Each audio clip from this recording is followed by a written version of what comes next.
Good afternoon. I'm Tiffany Murphy. We are breaking into regularly scheduled programming at this hour because Governor McKee, along with RIDOT Director Peter Alviti, are holding a press conference this afternoon to answer questions related to the ongoing work on the Washington Bridge repairs. Let's listen in. With this, by the facts we get from the expert engineers. No final decisions can or will be made until we have all the facts from the engineers. And once again, I want to thank the people of Rhode Island for the patience as we work to get the bridge open as quickly as possible and as safely as possible. Safety being the key word. With that, I'll turn it over to Director Alviti. He'll give some updates and answer your questions. Director? Hi. So we here at RIDOT have been working 24/7. So have our consultants and workers. We have met with our consulting engineers on a continuous basis, and they're going to continue to do their work. And brought in, these consultants actually brought in additional personnel from throughout the United States, other expert engineers, structural engineers, to expedite the inspections and analysis that they're performing for us. The analysis that they're doing is complex. It's a rather complex structure, and it takes time for them to do it and to do it right. I want to assure everyone we're all working, all of us, me included, working 24/7 to ensure that we have this analysis and a comprehensive look at the bridge structure that'll result in a bridge that will be long-lasting and safe. The forensic analysis has begun. Testing on the particular rod that we found, or a number of rods, tension rods, is in process. They're performing chemical analysis on it.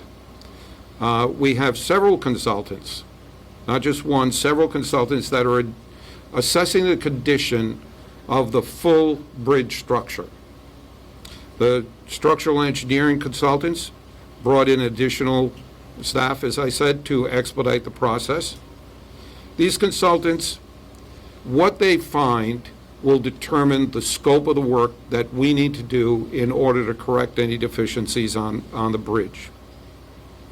They could come in with a number of different scenarios to us, depending upon what they find and what extent the repairs are necessary. It could be a repair of the existing structure, although extensive.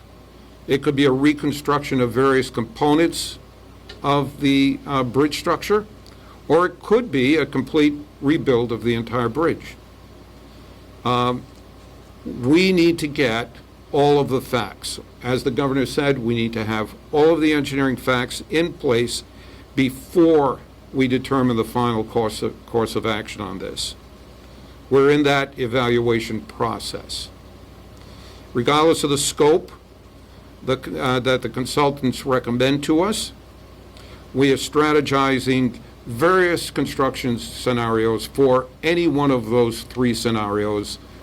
We have engineers and scientists working on what those scenarios may be, and simultaneously working on solutions that will provide a rebuild and a reinstitution of traffic flow through there as quickly as possible, even in phases if we can do that. We're looking at our finances, making sure that the existing funding that we have in place will allow us to continue the work that we're doing. So there'll be no stop in progress on any one of those scenarios due to funding. And we're also at the same time creating contingency plan if the value of the improvements that we need to make are beyond the scope of the funding that we currently have in place. And our finance folks are doing a great job at putting together all of the contingency, plan A, plan B, plan C.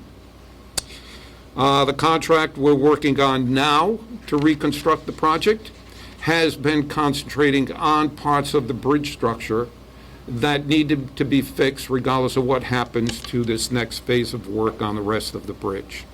The ramp to East Providence that they're constructing, and all of the other components that they're currently working on, we're keeping them working on those, because regardless of what happens with the work we need to do on the rest of the structure, that those features that they're putting in place now will be useful and usable. Our bridge engineers are looking at other bridges in our inventory to make sure that none of them contain the kind of critical elements that this particular bridge did, and they're combing our inventory to make sure that that doesn't happen, and performing additional inspections and additional analyses. The FHWA, the Federal Highway Administration, has offered, and we accepted, to work with us on all aspects: the inspection, the structural analysis, the funding, and in the development of the scope of work that we're doing. Their engineers are working in concert with our engineers, and they're providing a very vital partnership in this. We will be using rapid construction, regardless of what the scope of the new construction is. We will be utilizing rapid bridge construction that you have seen us implement a number of times throughout bridges in Rhode Island, some 400 bridges that we've already rebuilt in the last 7 years. And we'll be looking to those same accelerated bridge construction kind of technologies that will help accelerate this project even more. And we're preparing for all the contingencies so that we're giving this project priority over all of the projects that we're doing here in Rhode Island, although the progress on all of them will continue. So that concludes my presentation, but certainly we'll be happy to take any questions. We'll start with Gabrielle. Yes, so you mentioned the engineering consultants looking over the full scope of this bridge and that tearing it down is a possibility. Do you have a timeline for when you expect to get recommendations from those consultants? And if a rebuild completely is necessary, would it be cheaper, faster, more efficient to just do that now as opposed to in a few years from now? Yeah, I don't think any of the scenarios that we're looking at are going to be a few years from now.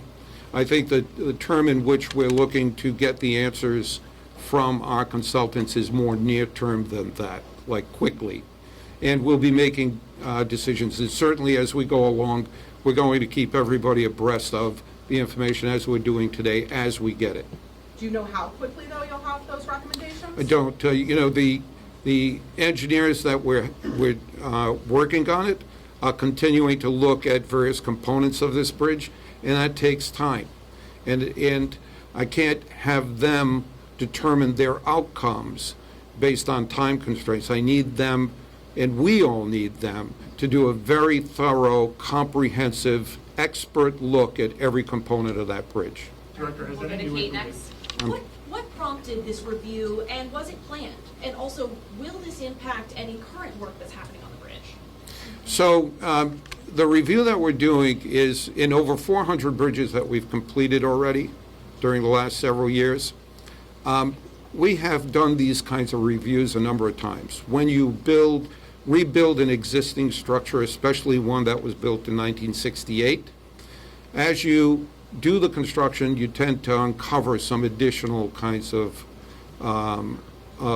deficiencies, and that's what we're doing here. We're following that same procedure. So you guys have found some deficiencies? Say it again, please. You guys have found some deficiencies beyond the pins? Well, yeah. I mean, it's ongoing, but the full scope is what will determine the amount of work and how long it'll take. And is construction ongoing otherwise? Oh, yes. Yeah, as I said, in the initial phases of this, we're building components of this bridge that we'll be using regardless of how we reconstruct the remaining portion of it. Patrick?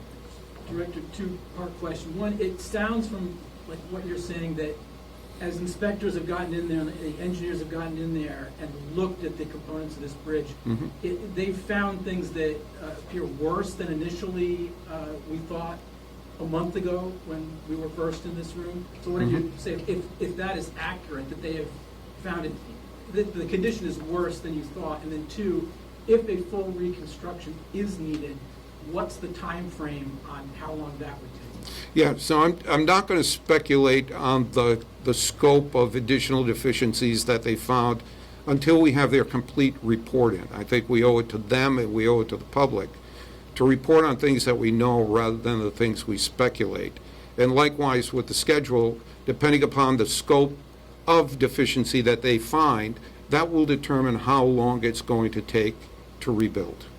Director, is there a new, the original timeline I think was 3 months, and I think last week you told Gene Bellicenti that's been bumped up a little bit. Is that now out the window and we're just not sure how long it's going to take based on this new information? Yeah, I think the information that we're receiving and that ultimately the finality of the analyses and reports and inspections that they're doing will help us define the scope, and that will help us define how long it's going to take.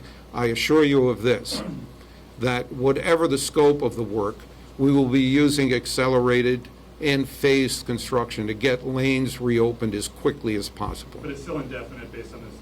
It's indefinite as of now, and we'll keep you abreast as the analysis progresses. Josh? Do we have any estimates on cost at this point? Obviously, you mentioned. And that was RIDOT Director Peter Alvidi as we break into programming on this Monday afternoon on ABC 6.